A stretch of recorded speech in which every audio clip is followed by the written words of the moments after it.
Guys, അപ്പം ഇന്ന് new year ആണ് കേട്ടോ. അപ്പം എല്ലാവരും ന്യൂ ഇയർ സെലിബ്രേറ്റ് ചെയ്തുകൊണ്ടിരിക്കുക. പുറത്തും വീട്ടിലും ഫ്രണ്ട്സൊക്കെ ആയിട്ട് ചില്ല് ചെയ്ത് സെറ്റ് ചെയ്തുകൊണ്ടിരിക്കുക. അപ്പോൾ ഞാൻ ഇത്തവണ എൻ്റെ ന്യൂ ഇയർ ആഘോഷിക്കുന്നത് എൻ്റെ ഫ്രണ്ട്സിൻ്റെ ഒപ്പം കേട്ടോ. പുറത്ത് പോയിട്ടാണ് ഞാൻ ഇത്തവണ സെലിബ്രേറ്റ് ചെയ്യുക. കഴിഞ്ഞ വർഷം എല്ലാവരുമായിട്ട് എൻ്റെ വീട്ടിലായിരുന്നു ആഘോഷിച്ചത്. സോ ഇത്തവണ നമ്മൾ പുറത്ത് പോയി ആഘോഷിക്കാൻ ഓർത്തു. 2-3 വർഷത്തിന് മുന്നേയൊക്കെ എനിക്ക് ഭയങ്കര ആഗ്രഹമായിരുന്നു കേട്ടോ. വെച്ചാൽ ഫ്രണ്ട്സൊക്കെ ആയിട്ട് പുറത്ത് നൈറ്റ് പോയിട്ട് ഇങ്ങനത്തെ പ്രോഗ്രാമൊക്കെ വരുന്ന സമയത്ത് സെലിബ്രേറ്റ് ചെയ്യണമെന്നൊക്കെ. അന്ന് വീട്ടിലിങ്ങനെ വിടലൊന്നും ഉണ്ടായിരുന്നില്ല. സോ ഇപ്പോൾ കാല് പിടിച്ചിട്ടാണെങ്കിലും വിട്ടു കേട്ടോ.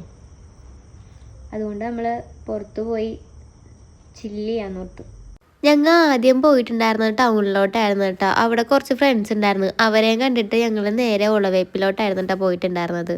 ഞങ്ങൾ അങ്ങോട്ട് ചെല്ലുന്ന സമയത്ത് തന്നെ അത്യാവശ്യം ക്രൗഡ് അവിടെ ഉണ്ടായിരുന്നു കേട്ടോ. ഒരു വിധത്തിലാണ് ഞങ്ങൾ ആ വണ്ടിയൊക്കെ വെച്ചിട്ട് അകത്തോട്ട് കയറിയത്. തിരക്കിൻ്റെ ഇടയിൽ കൂടി കയറിയെങ്കിലും സ്റ്റേജിൽ എന്താ നടക്കണേന്ന് കാണാനുള്ള ഹൈറ്റ് എനിക്കുണ്ടായിരുന്നില്ല കേട്ടോ. സോ ഞാൻ അതുകൊണ്ട് വീഡിയോ ഒക്കെ എടുത്തിട്ട് പിന്നീട് വീഡിയോ നോക്കിയിട്ടാണ് അവിടെ എന്താ ഉണ്ടായെന്ന് നോക്കിയത്. ഇതായിരുന്നു കേട്ടോ നമ്മുടെ ഇവിടെ ഇത്തവണ കത്തിച്ച പപ്പാനി. ഇതിനെ ഹോൾഡ് ചെയ്ത് ക്രെയിനായിരുന്നു കേട്ടോ നിർത്തിയിട്ടുണ്ടായിരുന്നത്.